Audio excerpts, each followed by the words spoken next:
एक बार सुमेरु पर्वत पर बैठे हुए ब्रह्मा जी के पास जाकर देवताओं ने उसके अविनाशी तत्व बनाने का अनुरोध किया। शिव जी की माया से मोहित ब्रह्मा जी उस तत्व को न जानते हुए भी इस प्रकार कहने लगे, मैं ही इस संसार को उत्पन्न करने वाला स्वयंभू आत्मा एकमात्र ईश्वर अनादि भांति ब्रह्मा घोर निरंजन आत्मा हूँ। मैं ही प्रवृत्ति उस निवृत्ति का मूलाधार सर्वलीन पूर्ण ब्रह्मा हूँ। ब्रह्मा जी ऐसे की पर मुनि मंडली ने विद्वान विष्णु जी ने उन्हें समझाते हुए कहा कि मेरे ज्ञान से तो तुम सृष्टि के रचयिता बने हो, मेरा अनादर करके तुम अपने प्रभुत्व की बात कैसे कर रहे हो। इस प्रकार ब्रह्मा और विष्णु अपना अपना प्रभुत्व स्थापित करने लगे और अपने पक्ष के समर्थन में शास्त्र वक्त उद्धृत करने लगे। अंततः वेदों के पूछने का निर्णय हुआ तो स्वरूप धारण करके आए चारों देवों ने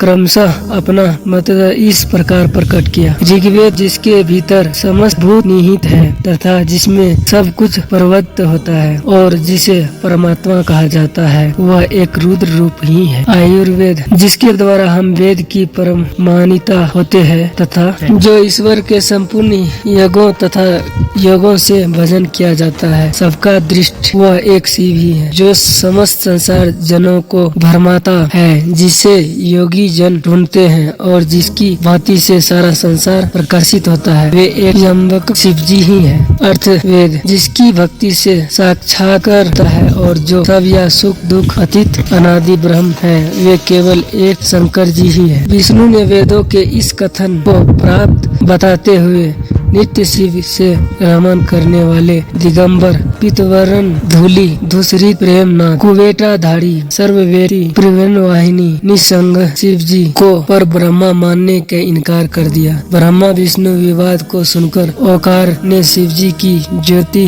नित्य और सनातन पर ब्रह्म बताया, परंतु फिर भी शिव माया ने मोहित ब्रह्मा विष्णु को बुद्धि नहीं बदली। उस समय उन दोनों के मध्य आदि अंत रहित एक ऐसी विशाल ज्योति प्रकट हुई जो उससे ब्रह्मा का पंचम सिर जलने लगा। इसने में त्रिशूलधारी नील लोहित शिव वहाँ प्रकट हुआ तो अज्ञानतावश ब्रह्मा उन्हें अपना पुत्र समझकर अपनी शरण में आने को कहने लगे। ब्रह्मा की संपूर्ण बातें सुनकर शिव जी अत्यंत क्रोध हुए और उन्होंने तत्काल भैरव को प्रकट कर उससे ब्रह्मा पर शासन करने का आदेश दिया। आज्ञा का पालन करते हुए भैरव ने अपनी बाईं उंगली की नाखुंग से ब्रह्मा जी की पंचम सिर को काट डाला। भयभीत ब्रह्मा सतरुद्री का पाठ करते हुए शिव जी का शरण हुआ। ब्रह्मा और विष्णु दोनों को सत्य की प्रतीक हो गई और वे दोनों शिव जी की महिमा का गान करने लगा। यह देखकर शिव जी शांत हुआ और उन्हें दोनों को भय दान दिया।